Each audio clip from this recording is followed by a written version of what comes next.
your number one friend. It's time to Adashima and chill.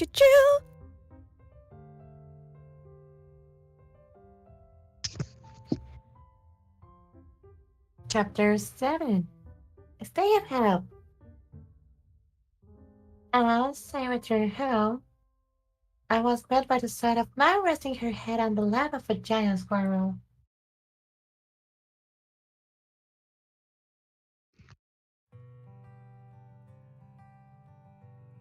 What's here? Oh, welcome back. Ho ho ho! On closer inspection, the squirrel turned out to be Judge wearing an animal pajama. But look at the size of that tail. Simply unreasonable. Get a different pajama. Just how many of those did she have? Meanwhile, the chicken continued running her tiny fingers throughout Bob's hair. I gave her a few tasks to see what she could do. Mom stared from the couch. Simple stuff like plucking gray hairs and setting the table seemed to be right in her wheelhouse. Great discovery! But she sounded extremely proud of herself. She's especially good with the hair. Just plucks them right off. That would be because I am able to adjust the length and size of my fingers. Yes, very good. Well, Mom didn't seem to care like usual. I couldn't help but find myself getting hung up on Judge's statement. She can do what? Well, whatever. It wasn't like that was the first weird thing she'd said. A specks of white dust could be seen flying from the gaps between her fingers as she continued working. There! I got most of them. Most? Why not all? Because if I got them all, then there would be none left for the next time. I wish. No, I'm going to grow plenty more by then. Oh, really? Had no idea. In that case, I get a rest too.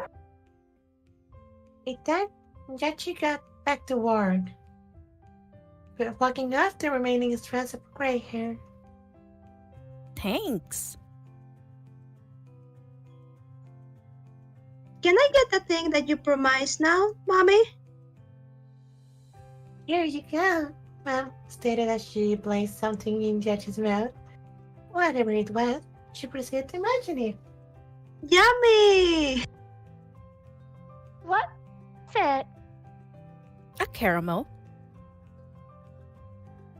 Mom pulled herself up and gave me a caramel as well.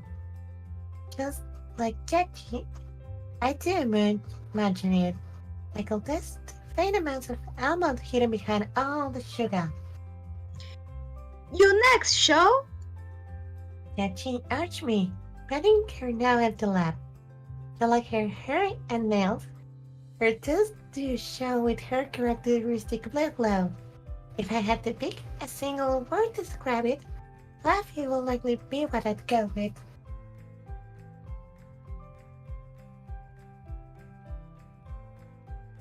I don't have any gray hairs.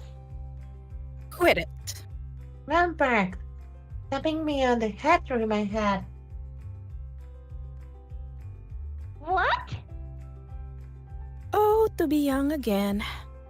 Won't someone lend me their youth? With that, she ran away. It sounded like having gray hair had something to do with aging. Now that I thought about it, both my grandparents were completely white up there. Did one's hair perhaps age alongside the person? How many gray hairs did my sister have? Please, Harvey. That she stated flatly, disrupting my thought. The way she said it kinda made it sound like she was sitting in front of an electric fan. What to do? I wondered to myself as I sucked on the caramel. Ultimately, both my heart and my mind came to the same conclusion. Sure, why not? Come. I took off my hat and placed it on the floor next to my backpack. Before resting my head on Jeju's lap, there I was, being greeted by a human-sized squirrel. It was like a scene straight out of a fairy tale. Whenever I was with Jeju, I always felt slightly colder than the usual. Not in a bad way, mind you. It was a pleasant type of cold. I'll lift my gaze only to be met by the sight of her light shining up at me. I must have had witnessed this scene a dozen times already. Yet, even now, it still managed to have the same effect on me as it had at the very beginning. Like an endless stream of fine dust, threadless and glimmer right up on me. Meanwhile, I noticed Jeju was smiling. I'd only recently begun to learn that her smiles came in a variety of different types. This one signaled that she wanted candy. Sorry. I don't have any candy at hand. Oh, Neat. How simple she was. Simple, yet so mysterious. What an contradiction. I'm just joking. The first one is free. yay! I hope she realized that the next time wasn't going to be happening in a little while. Now, let's see. Any gray hairs? Mm.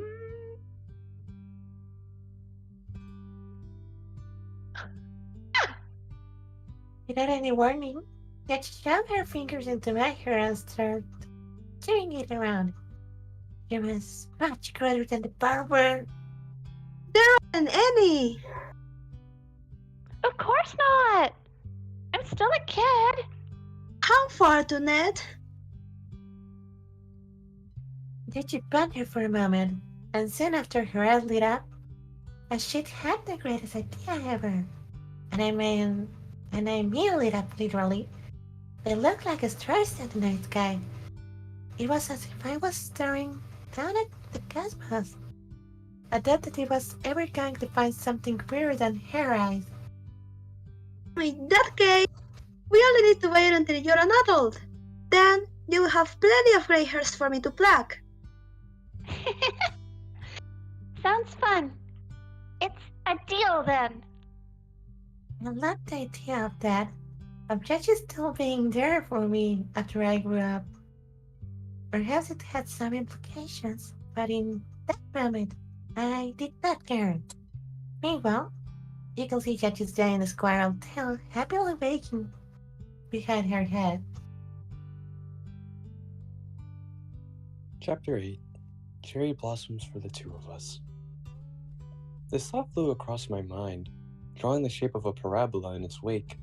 As it landed, I was met by a sensation not unlike that of stepping on a pebble. Each and every year, I found myself tasked with the challenge of coming up with something new and exciting. I was, of course, referring to Valentine's Day. I had ideas for the next 2 or 3, maybe even 4, but anything beyond that, I would need to start doing some serious digging. Adachi always acted like this was the biggest event in the world, which was fine, yet for me, I struggled to follow in suit. What was up with that? I wondered to myself lying in bed. A wave of tiredness, bright like the first rays of sunlight at dawn, passed over me. I much preferred sleeping like this to the times when it felt like I was plunging headfirst into an ocean of darkness.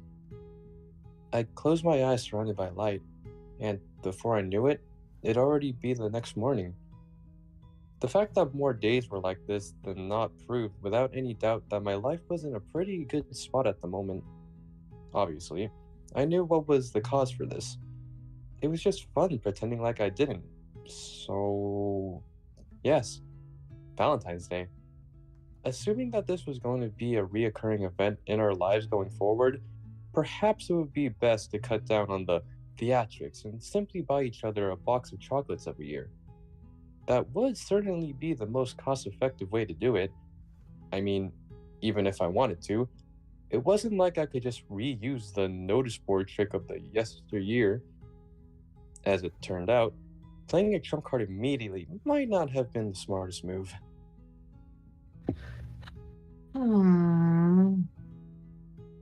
I turned around to face the bed next to mine. There, I saw my sister sleeping, accompanied by another creature much more glowy. It was thanks to her that I could still see around, despite the lights having been turned off. Shining, but not too bright. More like something you might see at the bottom of the ocean. For whatever reason, I found the corners of my eyes shivering ever so slightly as I stared at it. Imagine that, never having to bring a flashlight with you. That would surely make life much easier. Giggling to myself, I at last closed my eyes. I could still feel the soft light patting my eyelids as I slid into the realm of dreams. Yikes. Quite a bit of time had passed since then, and yet I still occasionally found myself thinking about Terumi. My usual approach of just saying, Well, whatever. to things had finally met its match. Once Terumi had finished painting the picture, that'd been it. I simply took the picture and walked away. She didn't say anything, much less run after me. The sensation of one by one removing and handing back the winter clothes she had lent me was not at all dissimilar to that of casting away a massive rock, and if I had to guess, it'd be stuck in my mind for years to come. Never before in my life had I felt quite so helpless. I knew that there was nothing else that could have been done, and yet, in the back of my mind, I couldn't help but wonder, what if? Between Terumi and myself, if you had to pick which one was more in the wrong, most of the blame would likely fall on me. Even if her attempts were futile, Terumi at the very least was serious. That was one thing that she had been able to make crystal clear. Obviously, it had never been my intention to toy with her feelings. At the same time, as I thought back to our time together, there had always been something a little shaky about it. It was as if all of our interactions had been part of a dream, or a continuation thereof. Like, we couldn't really fully commit either to the past or the present. Dreams simply were no match for reality. The reality in this case being that far too much time had passed. Of course, there was no longer anything between us. How could there possibly have been? Hey, why did it go like this? We used to be such good friends back then. What is the matter, Shimamura? Oh, nothing. Just having some adult troubles. Yes, I know exactly what you mean. No, you don't. I laughed. All she ever worried about was what she would just eat next.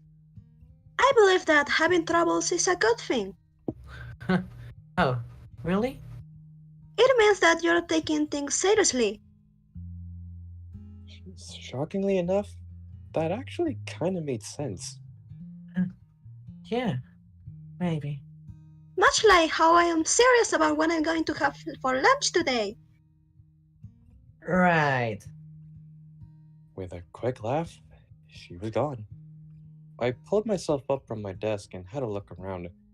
I was currently in school. Who had I been talking with just now? I quickly scanned my surroundings, but nothing seemed out of the ordinary. Just the usual classroom. No blue heads anywhere to be seen. And she'll learn how to use telepathy or what? How much free time did she have exactly? Not long after, that thought was replaced by something else entirely. What is it? It was Adachi. In the last minutes of the break between classes, she had decided to visit my desk.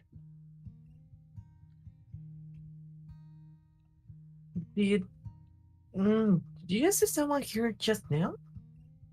I decided to ask her that just because.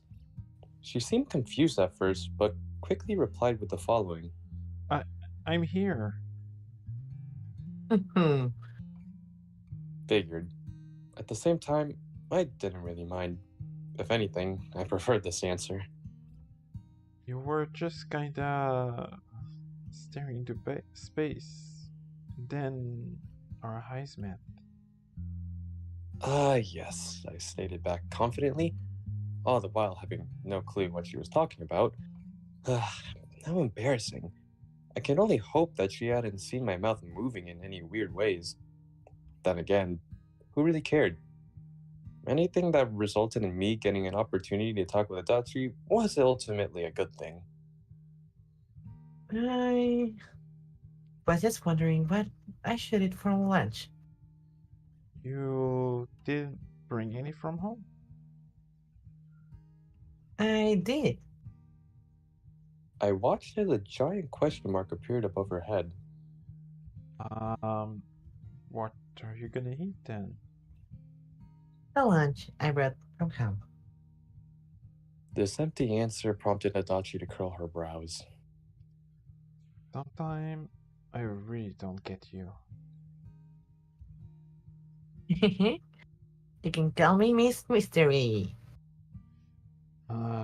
You're starting to sound like your mom. Yuck! It was there that the bell rang, prompting Adachi to quickly waddle back to her desk. Once there, she turned towards me, to which I responded by waving at her. She immediately did the same, although where I had been slightly stealthy, she held no such reservation. I wonder, if I went a step further, would she follow suit? Who was I kidding? I already knew the answer. Being a number of steps ahead of me practically defined Adachi. It was an equally common occurrence that she'd run ahead of me, see that I wasn't following her, and then immediately trace back her steps. Whenever that happened, my first thought was always to pat her head. I was perfectly aware that the people around me could hear me giggling. All of my exchanges with Adachi meant something to me, even the ones that were too heavy for me to handle right away. Whereas other people suffered from their hearts being spread out all over the place, she alone had the gift of being able to focus hers into a singular point. I once again found myself thinking about that, thinking about Adachi. As the lesson started, and I opened my textbook, I could swear that I saw a faint glimmer of blue dust falling out from between its pages. Hey, Shimamura. I heard a voice speak from behind me, accompanied by the sound of Adachi's feet sliding against the floor. This was something that happened most days after school. You don't have work today? To this, she shook her head before slowly drawing near me. The way she stood there, almost as if waiting for something, kind of made me think of a puppy. Though Adachi herself would almost certainly reject the idea, personally, I was of the opinion that it wouldn't be at all strange if she suddenly grew a tail and a pair of dog ears. Do you want to hang out somewhere? Or maybe drop by my place? Could we do both? My, are you being greedy today? Not that I minded, I thought to myself while getting up. We were just about to leave the classroom when, all of a sudden, I met eyes with Poncho. She was walking with the rest of her group, yet the second she saw me, she froze in place. This was followed by her doing the motion of shooting a rubber band towards me with her fingers. Needless to say, she didn't actually shoot one. It was an air rubber band. Leaving me utterly confused, Poncho then ran off. I had some pretty happy classmates, didn't I? Shimamura? Yes, I am Shimamura. This answer came not from my brain, but somewhere else entirely. Pushing Adachi along, the two of us made our way to the hallway. Immediately, I could feel my body being assaulted by cold air from all directions, as if both the floor and the walls were made out of solid ice. I'd never been a big fan of winter, partly because the cold hurt my cheeks, and partly because walking around in heavy winter clothes really was annoying. Meanwhile, looking at Adachi's reaction, you would have thought that it was still summer. If she didn't already have my respect, she sure did now. Hey, Shimamura. About the earlier. Earlier? How much earlier? When we met with that, friend of yours. She asked timidly. Unlike me, who tended to postpone matters for as long as possible, she preferred a more head-on approach. Letting things go was not a concept that existed in her mind. It made me worry a little how long she was going to survive on this earth. Well, I say that, but it would honestly have worried me more if she didn't do that.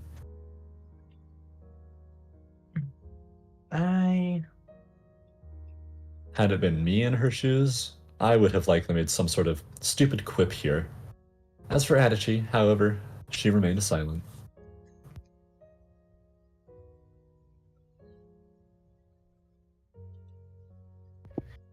I didn't have much fun. I decided to speak the truth. Twisting the facts would have just been rude, both to her and to Terumi. Who could possibly find it fun making a friend of theirs cry? I'm probably not going to see her again. The two statements didn't necessarily correlate. It wasn't because I didn't have fun that I wouldn't see her again. And yet, it was likely this that Adachi wanted to hear the most. Really? Was the question her eyes asked me. Despite her being taller than me, I more often than not felt like she was the one looking up at me, and not the other way around. I wonder, why was that? Really, I answered through a gesture. Now that I've thought about it, had I ever actually lied to Adachi before? Usually when there was something that I didn't want to say, I just said nothing. Sometimes I even said nothing when I did want to say something. That wasn't good. Yes, not good at all. Time to correct my past mistakes. I had much more fun with you. This time, I was speaking directly from my heart. Huh? Happy. Okay? There. I sped up my stride and began galloping forwards. Turning around and seeing Adachi awkwardly trying to mimic me only caused these feelings to intensify. Shimamura? Yes.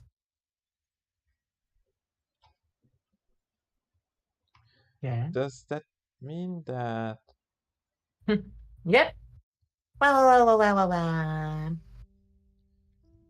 Lots of things fit the definition of fun when I was doing them with Adachi. In fact, most things did.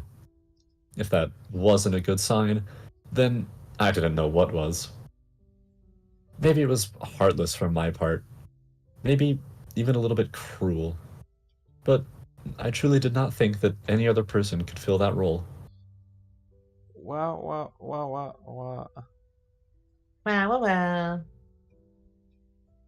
Humming this song of ours, we made our way down the stairs. Now this was it. True happiness. Back home, I was meant to be studying, but in reality, my mind was entirely focused on the upcoming Valentine's Day. I wanted to plan something out, and I wanted it to be different from last time. It was important for me that things didn't remain stagnant. If the times, the places, and everything else kept changing, then so should we. The alternative simply made no sense. Random thoughts such as those kept flying through my mind. Attempting to combat the warmth of the kotatsu, I turned my head around. It didn't move. Little by little, the world was growing heavier. My eyelids were the world. If I opened them, then the world would open before me, and if I closed them, it would vanish. I was relying on my eyes to keep the world existing. People who relied too much on their eyes eventually lost their ability to listen to their heart. I vaguely recalled reading a passage like that in a novel once. I'd talked a little with Adachi after school, but nothing constructive had come out of it. From the sound of it, she wouldn't mind us going with something safe and easy. Strange for her to start acting all conservative now, considering that neither safe nor easy were the words I would have chosen to describe any of her previous behavior. Feeling my body melting as if it was made out of chocolate, I shifted my gaze towards my school bag and the books that were still inside it. The bear clip attached to the bag stared at me with its usual warm smile. I rolled over, stretched out my arms as far as they would go, and just barely managed to pull the bag over to me. I could feel my sides screaming. They were not happy. I placed my hand over the bear. It was the same one I'd bought when I'd gone out shopping with Terumi. Not even a year had passed since then. We'd been happy and smiling then, but now it was over. I pushed my palm down and clipped the bear off. The chain got stuck in my hand, and the bear continued dangling in the air for a few moments, until it moved no more. Would Terumi continue wearing hers? Almost certainly. I too would have liked to keep mine, even if only to act like I cared about these sorts of things more than she did. At the same time, it couldn't be denied that, in the past, I had. No matter what happened in the present, the past could never be erased, never be tarnished. Not for as long as I continued to remember it. It would already have been difficult for me to stay friends with her, but what Terumi wanted, it likely went beyond friendship. Obviously, it was pointless to think about it now, yet at the same time, I couldn't help myself. Was there something more that could have been done?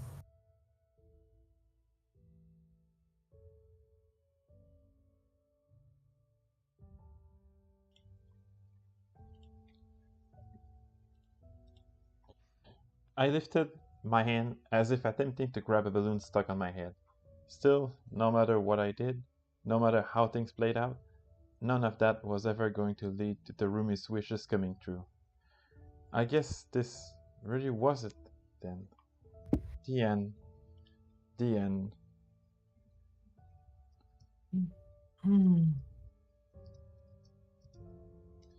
How embarrassing would it be if I was wrong here? If there actually was a way forward that I had overlooked. Not that there was. Why? Because Terumi had the same glow in her eye as Adachi did.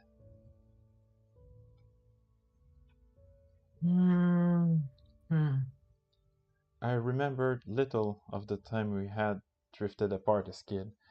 It was almost like one day she had no longer been by my side. There were many things about middle school Shima that I couldn't remember anymore, and much more that I wish I could forget. I'd asked my sister about it once, and what she told me was that my voice used to be much louder. She never gave off the impression that she was scared of me or anything like that, so I guess I must have been at the very least being a decent older sister. That was good. The rest, not so much. This was in contrast to elementary school where I had been extremely easygoing, like way too much so.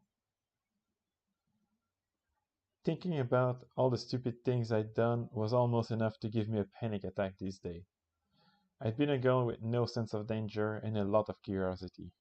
In a way, I suppose you could say that it had been my utter disregard for the circumstances of others that had saved Terumi. It felt as if I was presently stuck at the exact middle point of those two periods of my life. I was somehow simultaneously too carefree and too touchy. I was more or less drifting through life. You could argue whether this was a good approach to take or not, but what was undeniable was that it had brought me to Adachi. Most things had stayed the same since we started dating. However, there was one thing that had changed. Terumi. Dating Terumi meant that I could no longer see her.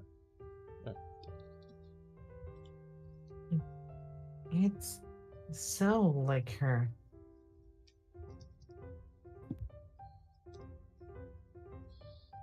This should have clearly have been about me and Terumi.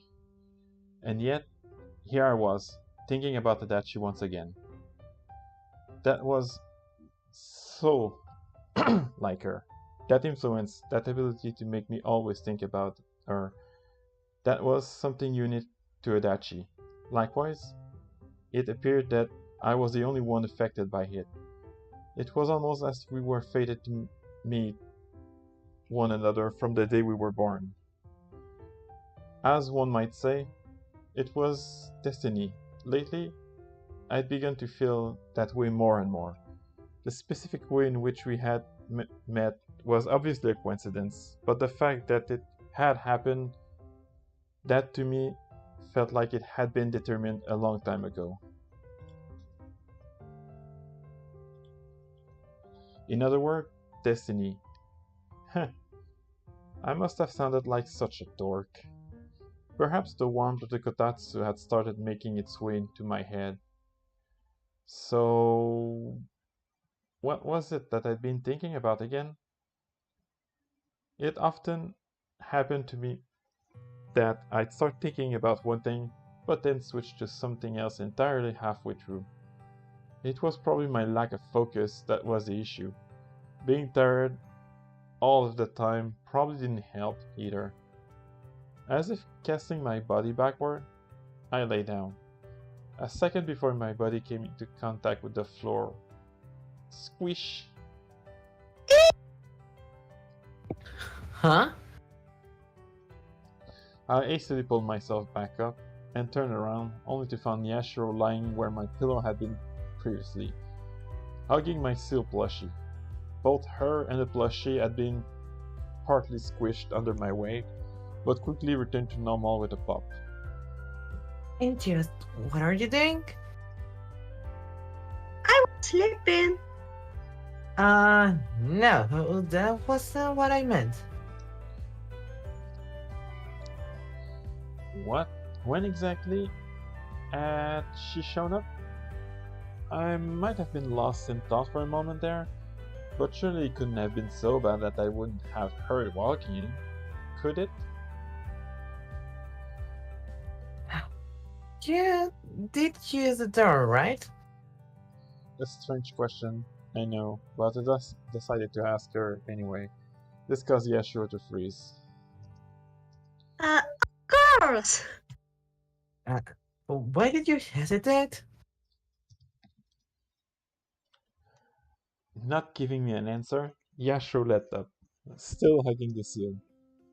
In case that you were wondering, she herself was dressed up as a bird today, specifically a crane.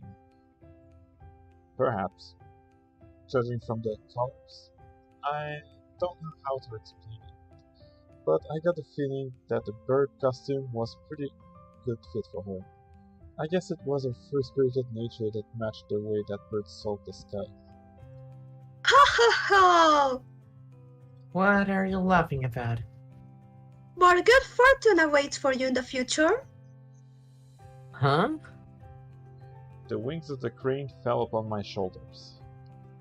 Believe in yourself and things will work themselves out. Was she trying to cheer me on? It must have been quite obvious what was she going on with me if even Yashiro was able to pick up on it.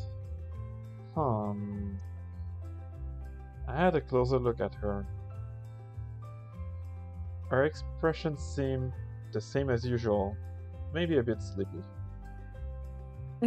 That sure will be nice.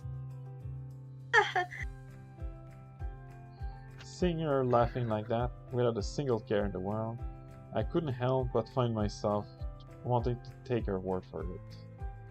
Well then, I better be on my way. Sure. With that, Yashiro ran off. If I had to guess, she was probably going back to my sister. What exactly had she come here to do? That I didn't know. Outside of the time when she was either hungry, bored, or sleepy, it was difficult for me to discern the motive behind her reasons. Huh. It was there that I realized that she had taken the seal plushie with her. Well, whatever. Not like I couldn't go without a single night without. I just wonder, would the seal shine blue after she gave it back? Speaking of, it was kind of weird how used everyone had grown to having her around the house, wasn't it? The previous weekend, I'd seen her watching TV with my dad, and they seemed to have been getting along just fine. This weekend, they were apparently planning on going fishing. How nice. If you were to take Yashiro to the right place, the resulting discoveries could easily shake the world. Forget one giant leap for humanity. She had the potential to result in 100 of those. Of course, instead of doing anything of that sort, the way she'd be spending tomorrow would be the same as any other day. Running around our kitchen. Another strange thing about Yashiro was that she always called my sister Shou. No one else ever called her anything even remotely similar. Children sure liked giving one another strange nicknames, didn't they? Well, other than Terumi and myself, I suppose. In the way in which we had referred to each other had been pretty simple. Regardless, most people just called me Shimamura, and at this point, it had kinda became a part of my personality. In comparison, there were very few situations where my given name was used. The fact that it was a little unusual probably had something to do with it.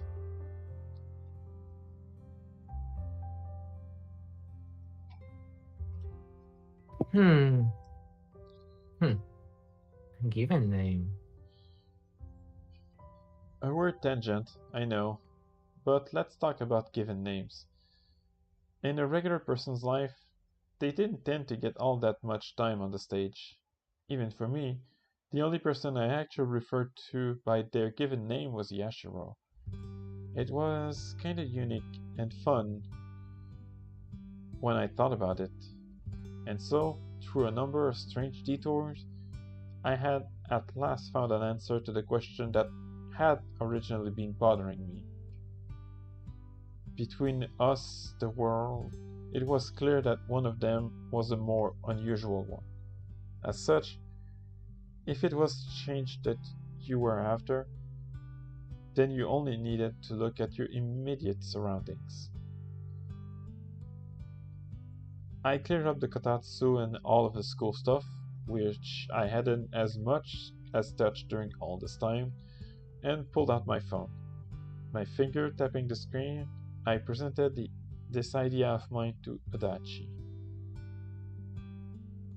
So, what if this Valentine's we only called each other by our given names?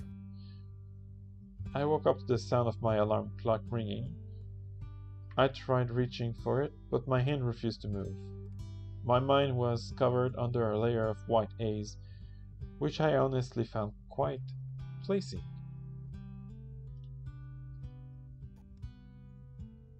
I was again trying moving my body, yet there was no sign of my muscles receiving my brain's messages. Were I to stop breathing, it was quite clear that I would once again fall asleep. I knew that, and yet my body couldn't move. Ah, I could see my sister's legs stepping over me. I wanted to stop her, to tell her off, yet my body still refused to act. In the end, it was her who turned the alarm off. This happened quite often, I felt. Ugh. Why do you even bother setting an alarm? well, you know. I tried offering an explanation, but my lips were far too stiff for that. Not even bothering to pretend like she was listening, my sister turned away and returned to her desk. As for me, I picked up my phone and checked the time. Not surprising anyone, it was the exact same time I set the alarm to ring. Let's start by combing my hair. Clearly that would help me wake up. The curtains were half open, and behind them, I could see the cloudy sky. Staring at it, I could feel my body starting to shiver, almost as if my blanket had been too rough for me for a second time. Must have been because of the color of the sky or something. The heater was definitely on, yet I still felt like a gust of cold wind was blowing at me from some distant corner. Anyway, I then got up and started getting ready to head out. I stepped outside my bedroom and immediately felt my feet turn into its icicles as they came in contact with the hallway floor. Hopping up and down, I made my way over to the bathroom, where I then proceeded to wash my face with ice-cold water and last forcing myself awake. Considering how well I slept, I surprisingly enough did not have bed hair. I picked up my comb and a few containers of product and got to work. Having fiddled with my hair until I was finally satisfied with it, I then returned to my bedroom. My sister was sitting at her desk, seemingly busy doing homework. How diligent! I even commented as such, only for her to whip back saying that my praise wasn't worth much. That earned her a smack on the head.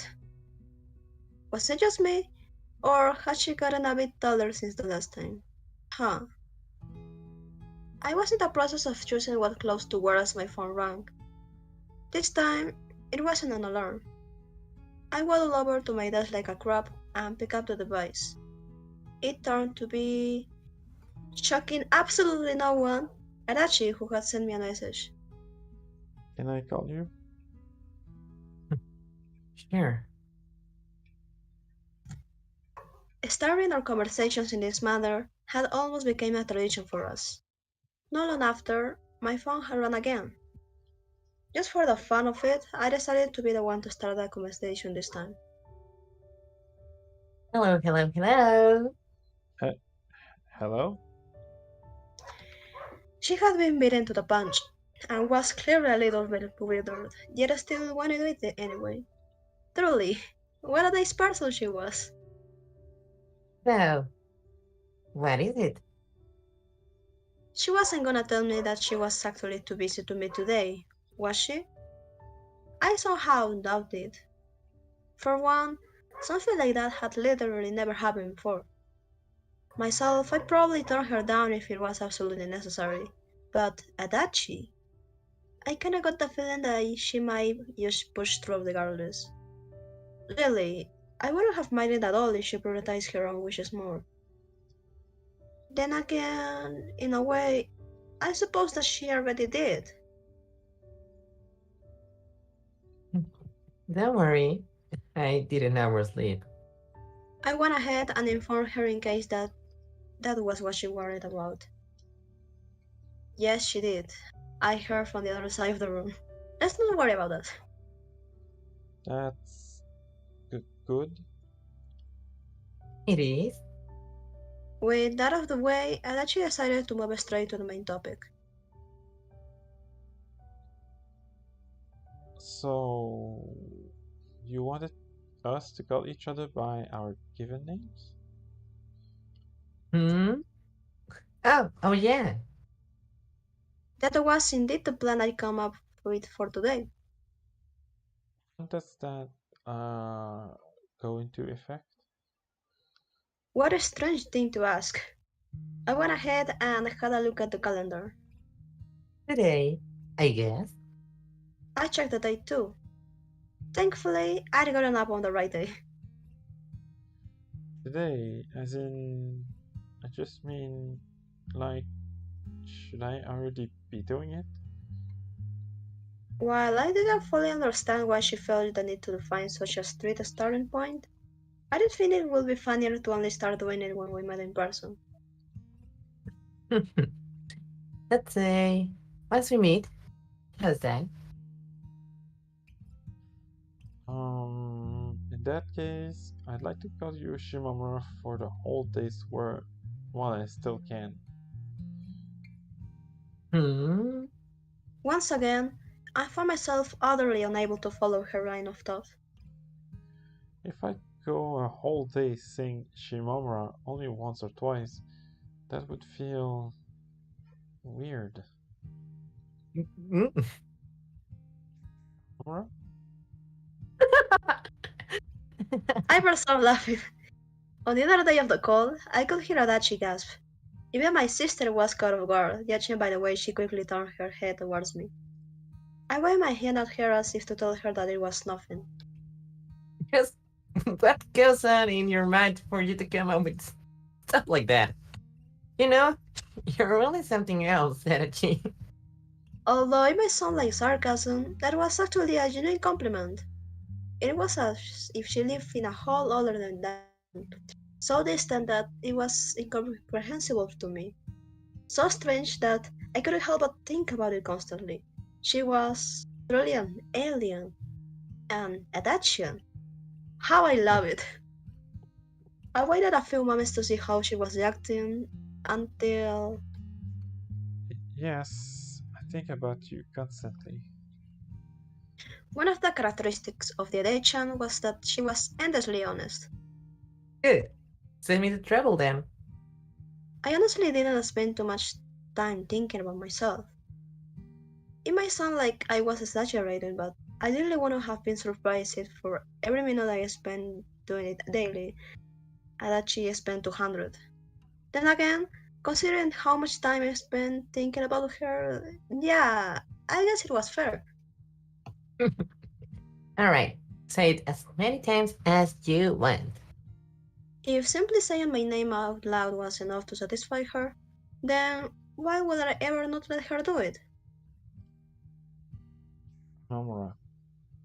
Yeah, Shimamura. yeah. Shimamura. Yeah. Should I have been giving out more thoughtful responses? Even if that was the case, there was hardly time for me to think of any in the face of the endless marriage of Shimamuras. The Shimamura she produced, and as they fell upon my heart, it felt like a giant wave of comfort passing over me. This ended up going on far longer than I had imagined, but eventually, even she reached her limit. That enough? Mm-hmm. A sense of satisfaction could be heard in her reply. She sounded like someone who had just stuffed their stomach full. Alright. Well, see you in a bit then. Yeah. What a strange conversation, I thought to myself as I ended the call.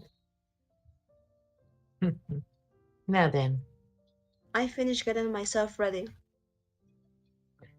I'm going out. No need to set dinner for me. Okie dokie. A voice came from the kitchen. Another date with Adachi? Ervie started putting on shows when Moon walked over to me. There was a tiny koala clinging onto her side, munching on a piece of cabbage I assumed she'd given to her. Moving on from that, What do you mean a date? plus at no point had I mentioned Adachi to her. It's a nice weather for a date. A cloudy day in the middle of winter was her definition of nice weather. You are going out with Adachi, yes? Yeah. I stated slightly reservedly. Knowing Mom, she most likely didn't have any ulterior motives for her question. Yet, at the same time, I couldn't help but feel slightly uneasy, like I had something to hide. Not that I did, of course. It was just, if I had to put it into words, that was the best way I knew to describe it. Don't you have any other friends? I feel like you're always going out with her. I wonder. Paying little attention to the woman, I finished putting on my shoes. Doing so, I could see grains of dust fluttering down around me, and as I turned around, the aforementioned koala was right there. Well, more like a creature dressed up as a koala. It appeared that she had escaped my mother's grasp and had run over to me while I wasn't looking. I patted her head, and she grinned at me, her mouth full of cabbage. I guess that was why she wasn't saying anything. Huh. No wonder Mom was always feeding her that stuff. Speaking of Mom, she proceeded to give me a light kick on the butt. Huh? I didn't bother to turn around at first, but as she kept doing it with more and more force, I was eventually forced to give in. Looming over me, with her hands on her hips, I met her gaze.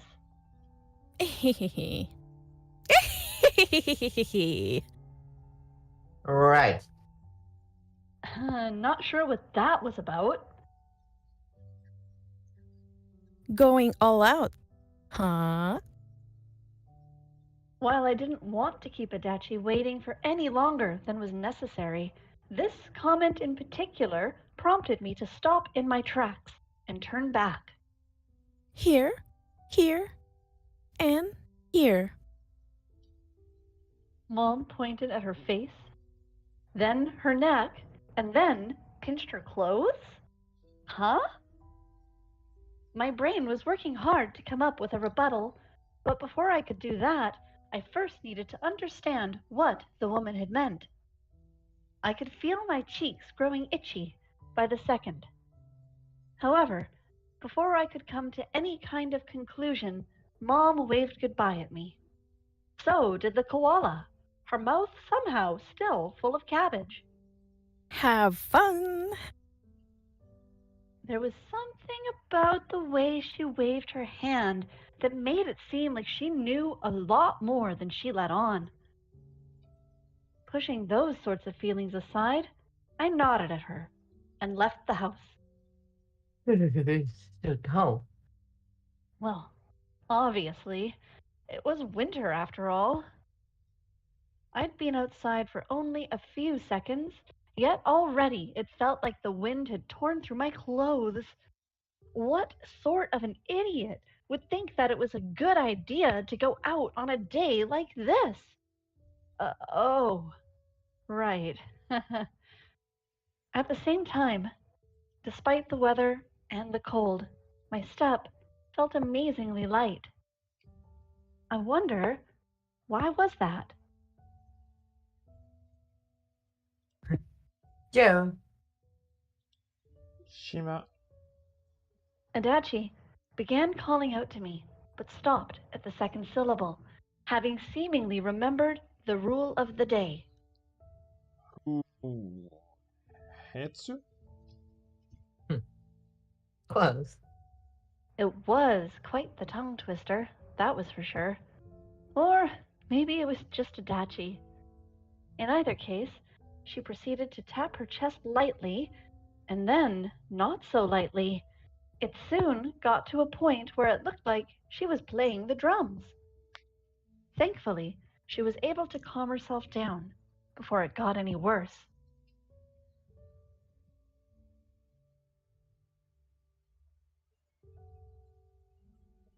Well, Hougetsu? I could see Adachi growing red, yet simultaneously felt my own cheeks getting hot as well. It appeared that we were both blushing equally. I had previously tried to imagine what it might feel like having Adachi use my given name, but I've got to say, this was entirely different from what I had thought.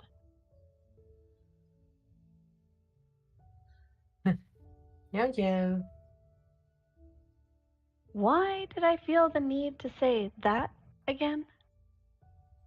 I honestly had no clue. Seemingly having reached her limit, Adachi's fingers and legs quickly began wriggling. It's weird. It's not really. Like, my face itches too. I proceeded to scratch it. We'd known each other for quite some time now, yet this sensation was unlike anything else I'd previously experienced. Perhaps not uniquely embarrassing. We'd done plenty of embarrassing things in the past, but just itchy. At the same time, I also quite enjoyed it. It was an encouraging thought to know that there was still room for fresh and exciting experiences in our relationship. Well then, shall we get going? Hougetsu? Adachi asked awkwardly. So awkwardly that you could practically hear the joints in her jaw chafing. Yeah. Let's go. As if pushing down on her shoulders, stiff and tense, I placed myself next to her. We'd chosen to meet at the station. This was my second time meeting with someone here in February. That time, it had also been with a girl. The only difference was. Yeah. Let's just leave it at that. We were going to Nagoya to buy chocolates for each other. I had to wonder, what about next year? We'd be third-year students then. Would I still be able to keep up the tradition? There weren't all that many people at the station, which was more or less to be expected. Not being too big of a fan of crowds, I quite appreciated it. Then again, once I moved away from home in search of a job, it was very likely that I would no longer have that luxury. Sometimes I wondered, wouldn't it be great to be able to spend the rest of my life here? Say, Adachi. Oh, right. Sorry. Sakura. I didn't actually have anything to say. Rather, I just wanted to say her name. Unsurprisingly, this startled Adachi. I too found myself feeling slightly out of place. It was honestly quite the struggle trying to decide what part of her to look at. What? Did, did you find your donkey just now? I guess we can talk about that. Okay. Seeing Adachi move her hand to cover her mouth, I waited for her to calm down. As I did, I could feel shivers starting to run down my own back as well. Oh, Hougetsu and Sakura. It was as if they were two entirely different people. Clearly, I had gotten too used to Adachi and Shimamura. It was the same old us, the same old town, and yet, walking down this path, it felt entirely different. It was as if we had gotten lost and found ourselves in a strange new world. Little by little, I could feel my mind starting to race. Oh, Getsu. Judging by the growing hesitation in her voice, it appeared that I was hardly the only one who felt this way. What is it? We were currently walking up the stairs leading to the ticket gates. I watched as Adachi's lips opened and then slowly closed back up again. Looking at her this closely, I couldn't help but notice that she had put on quite elaborate makeup. Huh, I guess I wasn't the only one. Wait, no, I didn't mean. Sorry. Let me think a bit longer. She finally stated, hanging her head. A small giggle left my mouth. Wasn't she just adorable? We made our way past the ticket gate and after checking the billboard, began heading over to the correct platform. Judging from the increasingly fast pace of the walk of the people around us, it appeared that the train was about to arrive sooner rather than later. Hadn't something like this happened once before? I turned towards Adachi, exchanged nods with her, and the two of us began running. Honestly, It was kinda exciting. There were very few instances in my regular life where I had to run, which made these sorts of situations almost feel like some sort of special event. Surely it was that, and not just me being in bad shape. We ended up running all the way to the train waiting at the platform. Behind the train, there stood a row of tall buildings, through which one was able to catch a glimpse of a cloudy sky. It made me wonder, if this wasn't it, then what would make the perfect Valentine's Day weather for me? Snow? Now, that felt too Christmas-like. Ironically, a clear, sunny sky didn't feel quite right either. The one factor that was important, however, was that it needed to be nighttime. Why nighttime exactly? Well, because my most precious Valentine's Day memories had been formed during the night. Quite silly, I know, and yet it couldn't be denied that the beginning of things often held a special importance. There were few passengers riding the train, so few in fact that Adachi and I were easily able to pick out adjacent seats. I suppose this was the perfect time between noon and evening when no one was going anywhere. I took the window seat, and Adachi the one right next to me. Hougetsu. Mere seconds after we'd sat down, Adachi Robo said my name out loud. Why Robo? Trust me, you would have thought the same had you seen the way she had twisted her neck to look my way. I'm excited. Even the way she was talking sounded robotic. Sure, she wasn't exactly a master chit-chatter at the best of times, but it was usually never quite this bad. Me too. You sound kinda flippant. Isn't that a good thing?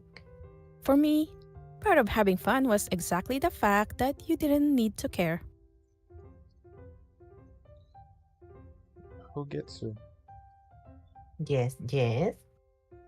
Adachi proceeded to repeat my name a few more times, almost as if trying to get used to how the individual letters sounded like coming out of her mouth. Come tomorrow, we could almost certainly be going back to Adachi and Shimamura. Yet, here she was, doing her best regardless. Thinking about what that meant, I could feel my cheeks starting to tingle lightly.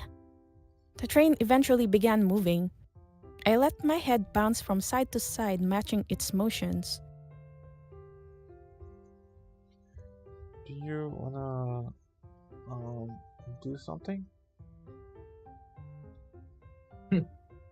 Well, how about a match of finger wrestling? I held out my left hand. See? I wasn't even willing to offer a handicap and use my non-dominant arm. Where'd you get this idea from? From a person. Pancho, specifically. Alright then. Timidly, Adachi lifted her hand, also her left. I moved mine against it and pressed my thumb against hers. Pancho had been right. This was a perfect Valentine's Day activity. We were easily able to pass 2 stations worth of time doing this. I would push Adachi's thumb down, begin countdown seconds, and then immediately shut myself up as I realized how dorky I sound. As for Adachi, she had her own quirk too, which in her case was trying to pull back her thumb, only for her to remember what the game wasn't about and bring it back to the ring. It was kinda funny how our different personalities were able to come out so clearly. What a simple way to pass the time this way. Cheap too. By the end of our little contest, a nice big smile had formed on Adachi's face. It always took some time to bring herself to smile without having to force it. And that, more than anything, you could see a reflection of the way she had used to live her life. I wonder, would a day ever come when those scars of old would permanently be left in history? I don't know what to talk about. Your turn, Shimamura. Hmm. Shimamura? Hmm. Oh, right. Sorry. Hougetsu. Good. Let's see. I thought it would be fun not to say anything until she noticed her mistake on her own. And sure enough, it had been extremely so. There was something about Adachi that managed to bring out my mischievous side. Let's talk about. Yes, the arc known as Adachi. What did that even mean? Honestly, I didn't have a clue myself. I mostly just wanted to see Adachi trying to figure it out. Much to my surprise, her reaction came in the form of pouting her lips. Was she trying to look like a bird or something? I didn't end up having to wait long to get my answer. Not Adachi. Oops. Seemed like I wasn't quite as infallible as I may have liked to imagine. Let your guard down even for a moment and your mind quickly returned to what it considered normal. The normal in my case being Adachi. Sakura. I stated, tossing the word in her direction, only for Adachi to grab it from the air. So, what do you mean by an arc here? In a way, you're kinda like a boat. Yes, I was fully aware just how silly that sounded when said out loud. Adachi seemed to agree, judging by the way she momentarily shifted her gaze away. But not longer after, I could see her cheeks starting to grow slightly reddish. I had to wonder, just what sort of an image did she have in her head? A boat that carries me to places I will never have thought I could reach. Would I have gotten on this train if it wasn't for her? The answer was, almost certainly not. Would I have stopped seeing Terumi if it wasn't for her? Again, same answer. In both good and bad, she was always there, standing by my side. This presence of hers also extending to my emotional state. It wasn't wrong to say that I had never quite felt this way. Thinking about what kind of heights you will take me next. Yes, that is quite exciting. Adachi had never been one to hide her emotions, and it appeared that this aspect of her character was starting to rub off on me. Meanwhile, Adachi could be seen lost in thought, staring intensely at the same thumb she had used in our wrestling match earlier. A few moments later, she opened her mouth. Sometimes I don't quite get what you're talking about, Shimamura. That's Hougetsu for you. Noticing her mistake, Adachi flinched, but didn't go back to correct it. Still, if that's something that you're excited about, Hougetsu Shimamura, then I'll be happy to provide. While kind of an awkward way to praise it, her words did manage to express the full extent of her commitment. Then again, wasn't that precisely the purpose of words? To express what one felt in their heart? Looking at it from that angle, you could say that Adachi was actually a bit of a wordsmith. Awkward in her praising, yet pure in her delivery. Another thing that stuck out to me was, why had she chosen to use my full name there? I might be wrong, but I honestly couldn't recall a single other person ever doing that before. It felt kinda intimate, as if her words had touched me from the tips of my toes to the top of my head, as if this was what the entire day had been building up to.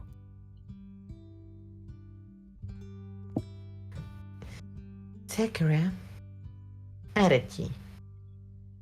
Huh? What? Nothing. Huh? I shifted my gaze, escaping to the cloudy sky. Oh, how fun it would have been if I were able to fly among them. A dozen or so minutes later, the train at last reached its destination. The doors opened, telling us to get going. Adachi had been the one to get up first, prompting me to start sprinting in order to exit the train before her. Hey. Sakura? I stated on the edge of the platform. Let's go. With that, I reached my hand out to her. What an unusual turn of events. In fact, I was quite certain that I had never done something like this before. Standing there, my arm extended, I felt so embarrassed. And yet, at the same time, my heart was telling me to keep going, pushing me forward, beating faster than ever. At first, Adachi appeared confused, bewildered that her role had been snatched away from her. Soon enough, however, her attention shifted towards my fingertips. A wide smile, perhaps a bit too wide, formed on her face, and her eyes turned into waves. Was she laughing? Or crying? Perhaps it was a bit of both. Yeah, let's go. Who? The way she stumbled there, that was classic Adachi. A moment later, she regained her breath. Hougetsu. She took my hand and grabbed it tight. She really did like holding hands, that Adachi. Why? Probably because it caused sakura flowers to bloom in both of our hearts. Even in the midst of winter, our hearts were in full bloom.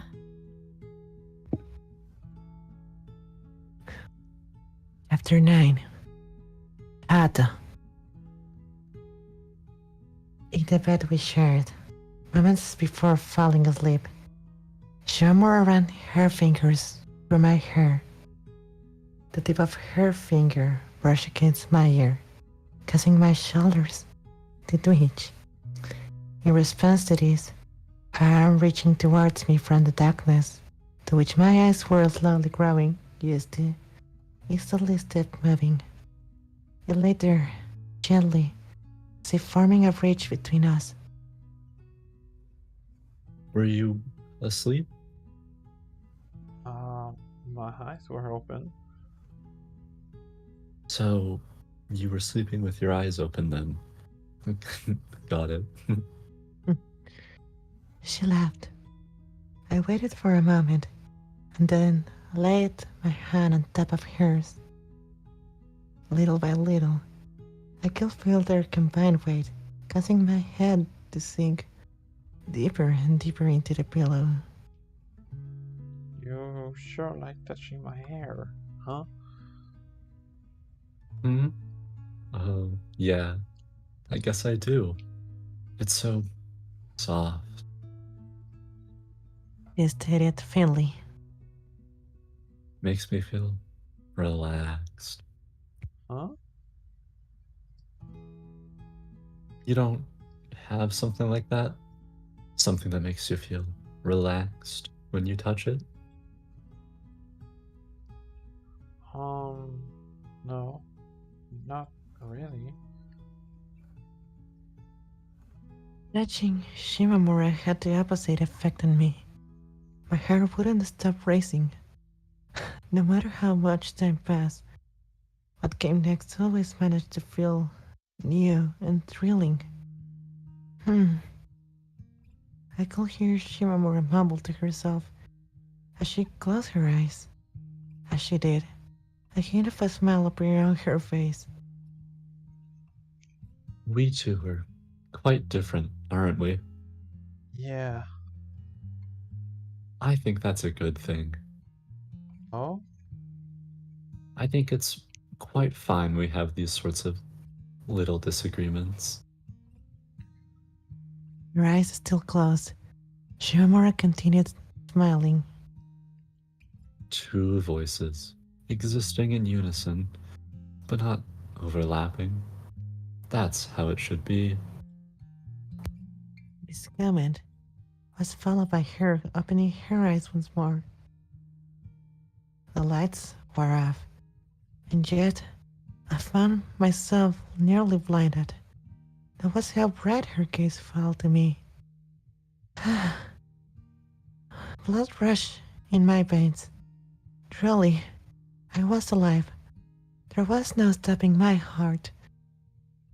As if clawing the shades, I dragged my body forwards towards Shimamura. She noticed this and glanced at me. I winced, and yet I still kept moving.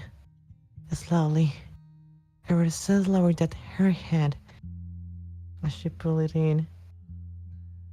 Finally, as their noses literally touched, I got up to her head and grasped it. The warmth of her palm quickly traveled through my body. Do you feel relaxed now?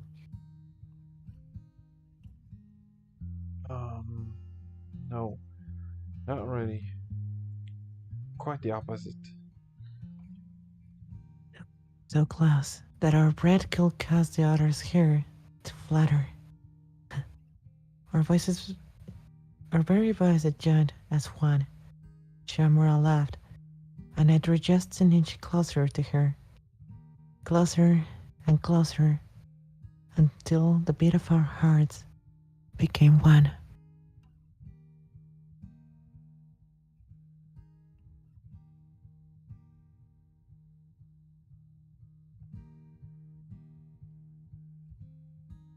Yo! Yoshika here. The prettiest host is here to wrap up the last chapters and send you off. I just can't stay away for too long. I wouldn't want to deprive my loyal listeners of my lovely voice before DDRC signs out for a while. Don't forget to hit like and subscribe to Doki Doki Reading Club's channel. Looks like my maternal instinct has never been wrong. You see, even when she was younger, Hougetsu preferred girls over boys. In her grade school, she used to tell me all about that one popular girl in her class almost every day. When she first invited Adachi over, I noticed that tender way she looked at her friend whenever Adachi is too busy looking down at her own plate. Me and my bestest gal pal, Atsuka, started a bet as to who confessed first. Obviously, my money is on Adachi. Hougetsu would even end up falling asleep before she can even confess.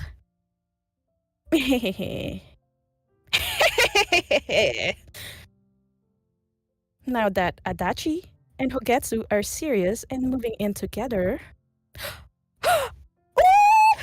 my future grandkids are going to be so cute! Especially if they took after me. Before you leave, my dear listener, don't forget to move in with your number one friend. And as you lean in for a kiss, whisper to them, it's time to add a Shima and chill.